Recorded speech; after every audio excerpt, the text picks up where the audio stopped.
Qiniso. Into engingayisho mina iyodwa nje. Akekho noyedwa umuntu oqhatha abaculi. Akekho noyedwa umuntu oqhatha abalandeli.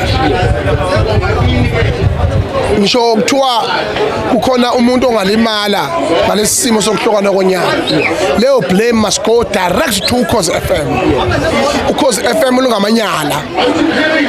Lungamanyala futhi lawa ngeke saxazululeke.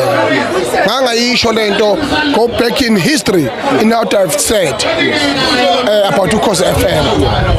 uKhozi FM luphethwe ama-dictator, luphethwe abantu aba-greedy, abakwazi ukuthandana nestaff. Ungathi uyi-manager uthandana nestaff and then you expect the good on that. Leso staff leso kube yisona esiba kwi-podium yokuhlukanisa unyaka.